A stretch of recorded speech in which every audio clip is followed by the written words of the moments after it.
All right, so on the handout there, I've got given to you. What I've done is I've put together a tree diagram for George. And George has 4 shirts, green, red, yellow, and white. He has 3 different types of pants, Dockers, Savan, and just a pair of jeans.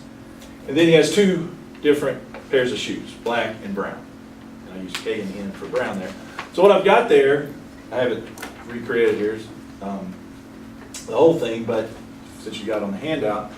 But let's look at this. So the outcomes, the possible outfits George could make here. So you've got a green shirt with the Dockers and the black shoes, and we've got the green shirt, Dockers, but with brown shoes, green shirt, Savan type of pants. I used to own, but green Savan, black, green Savan, brown, and just finish this one up. GJK, GJN. All right, so then we've got all the rest of them listed there. So how many possible outfits, judging from the tree diagram here, can he make? Well, let's just count up the outcome side over here. How many is there? 24? So altogether, if you count up all these, by doing that tree diagram, it's on the paper there, but there's 24 different outcomes. Now, really the important question though is down at the bottom. Could we get this number, is there another way we could get this number from the fact that we have 4 shirts, 3 different pair of pants, 2 pair of shoes? Is there a way to get that number 24 out of those 3 numbers? Yes. 4 times 3 times 2 gives you 24, and that's not by coincidence that is 24, the number of outcomes. Because you can kind of see how this works. Look, you start with 4, right? I start with 4 shirts. Then that multiplies 3 ways, right? So I've got 3 here, 3 here, 3 here, 3 here. So that multiplies, that would give me 12, right? And then from the 12, that multiplies by 2 because I've got 2 pairs of shoes. So that multiplies to get you 24. See how that works? Well, this right here is an example of what is known as the fundamental counting principle.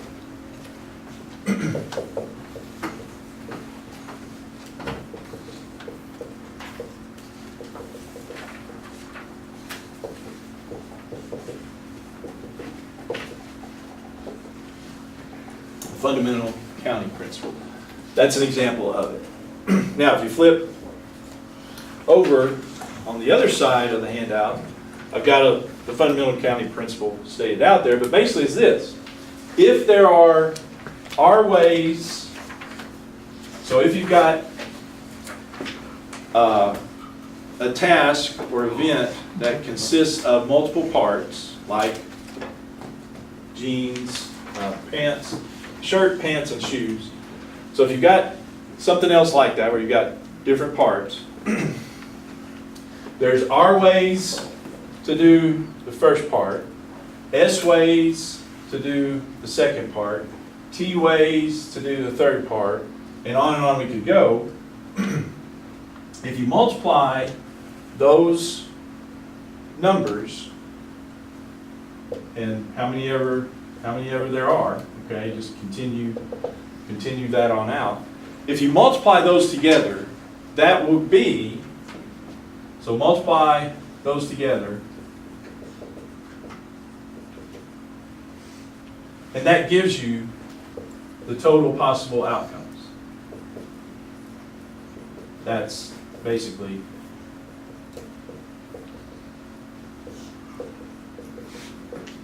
the fundamental counting principle.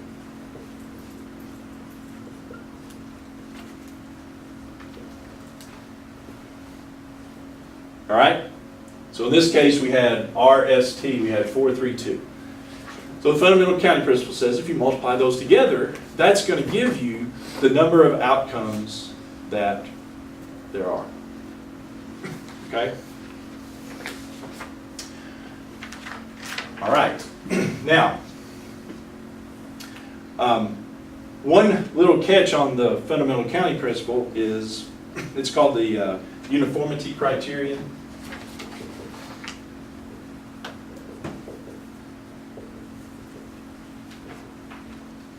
I mean, on the ones we do, as we go along, it probably won't come up, but you need to know. The Uniformity Criterion says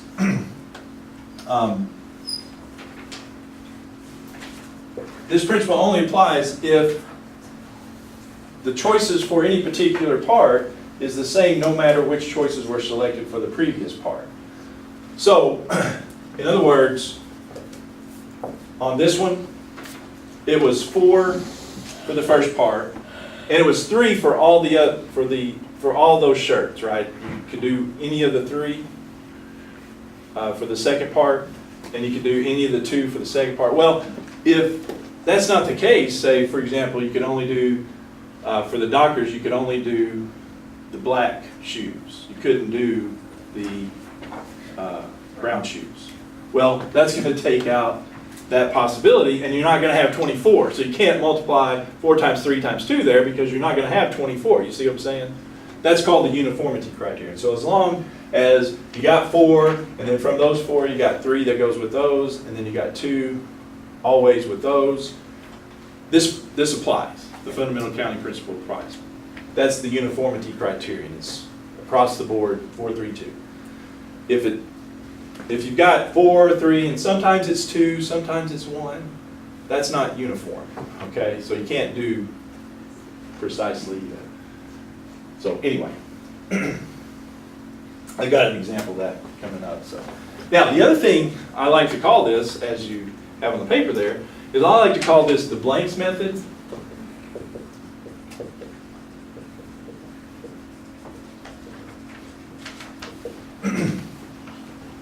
Because, all right, so what I mean by that, that's just my little shorthand phrase for that. Instead of saying fundamental accounting principle, maybe I should, but what I mean by that is each part represent that by a blank,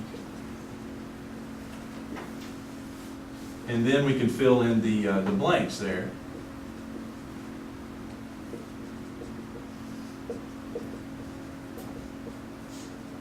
That's what when I say blanks method. Just draw a blank for each part, and then you can fill in the blanks. So that's why sometimes I refer to it as, and I kind of did it here. So if I've got 4 parts, there's a blank for each part, and then I fill in the numbers. You know, I can do this part so many ways, this part so many ways, this part, and then you're just going to multiply those together. Okay?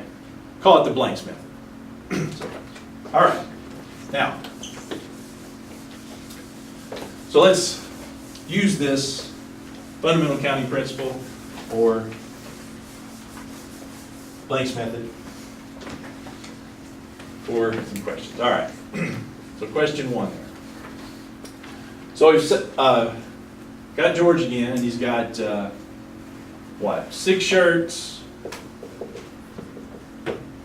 5 pants, 5 pairs of pants, 3 pairs of shoes, and 2 hats. Well, we don't have to list those all out to figure out how many outfits George can make there.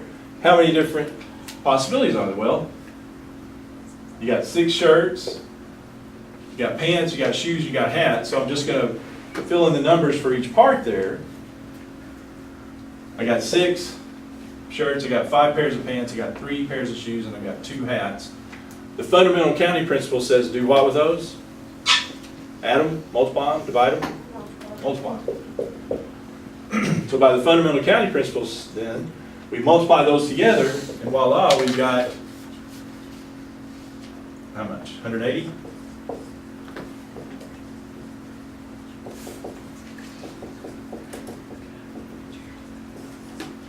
180. 180 possibilities. Now, question 2. Question 2. Richard has 8 shirts, 4 pairs of pants, and 2 pairs of shoes.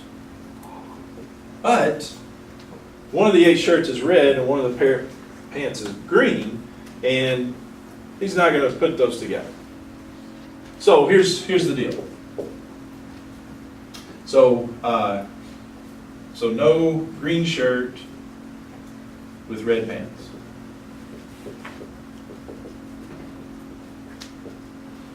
Here's the problem.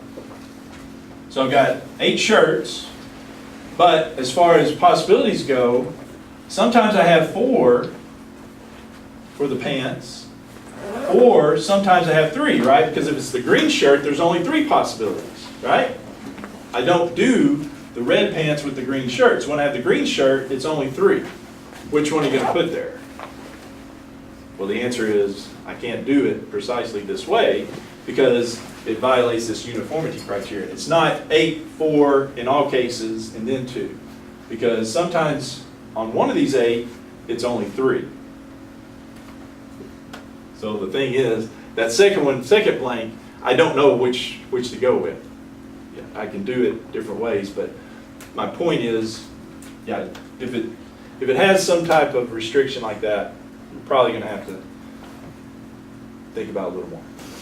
But I don't think you have any to do like that, but just be aware. All right, now, let's talk about the coins. This also explains why we got some of the things we got before, right? Because when we flip 3 coins, now we can think, well, there's 3 different parts. First coin, second coin, and third coin, right?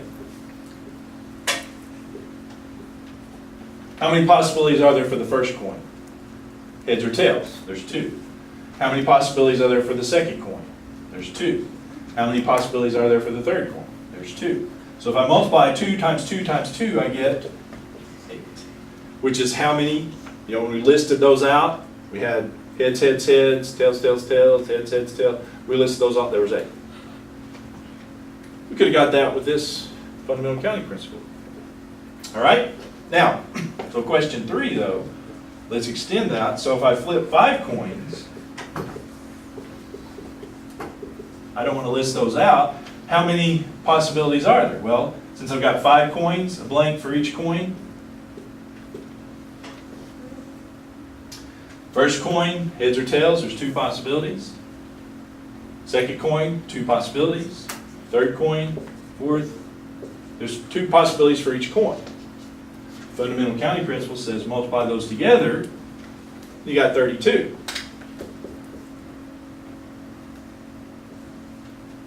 Which, point out here, I can get that by doing 2 times 2 times 2, punching that in, but how else could I do that? Isn't that also 2 5 times, 2 to the 5th power? So sometimes you might see that listed that way, and you'll still get, of course, 32 there. So I could extend that to 10 coins, 20 coins. A little better way of doing it. All right, now question, the numbers. This also explains why, if I do a 2-digit number, and I'm using the digits 0 through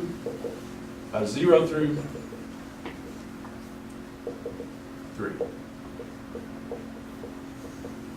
This explains why I get the number I got, because, all right, so I've got 2 digits. The first digit can't be 0, because that would make it a non-2-digit number. So how many possibilities are there? 3.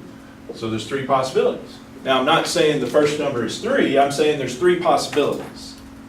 The second digit can be 0, so how many possibilities are there for the second digit? 4 possibilities. 3 times 4? Isn't that how many we got? When we listed them out, we came up with 12, okay? So question 4. How many 5-digit counting numbers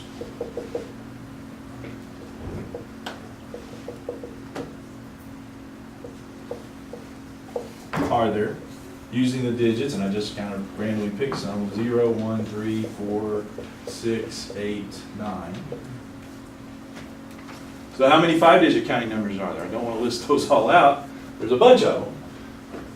Well, it's a 5-digit number, so there's 5 blanks, right?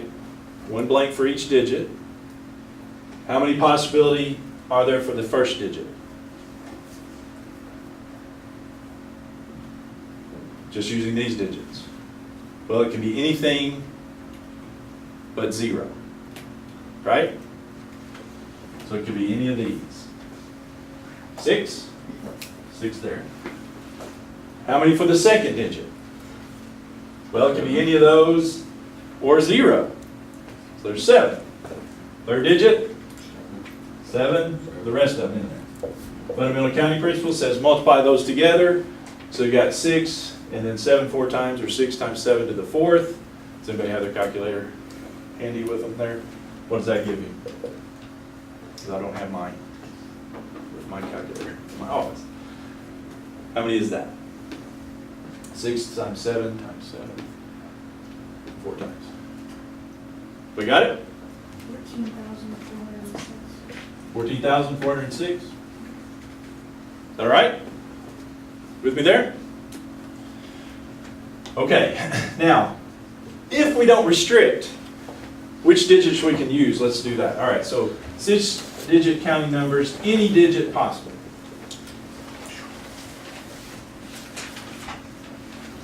So it's 6 digits, so 6 blanks. The first blank can't be 0, so which digits could it be? 1 through 9. So 1 through 9 could go here. So what do I put here? 9, right? Now the second digit could be 1 through 9 or 0. 0 through 9, right? So 10. That's 10, yes. That's 10 possibilities for the second blank, yes. Third blank could be 0, could be 1 through 9. 10 there. 10 for the rest of them, right? Fundamental counting principle says multiply those together. So that's going to be 9 times 10 to the 5th, so that's 1 with 5 zeros, so 900,000. There's going to be 900,000 6-digit numbers if you can use any digit whatsoever.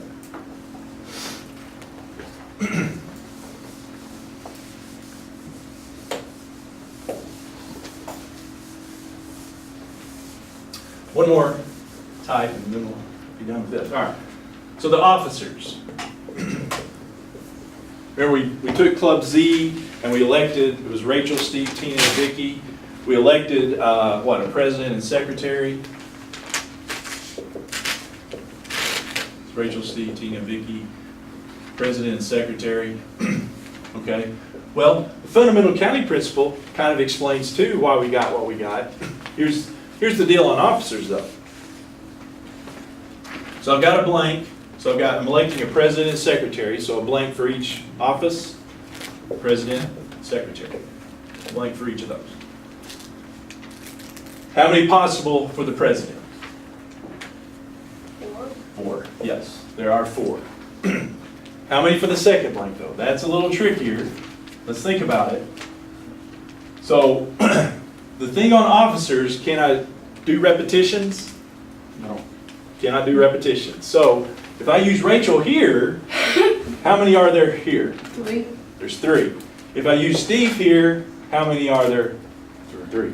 So, the second blank is a 3, isn't it? It goes down by 1 because you can't repeat, okay?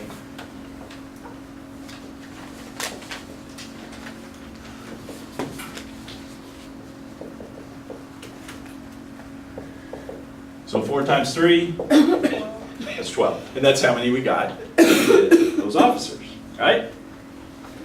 All right, so last one. So if we've got a club of 15 members, and I want to elect a president, a secretary, and a treasurer. How many possible ways could that be done? Well, based on this fundamental accounting principle, do a blank for each office here. One for president, one for secretary, one for treasurer.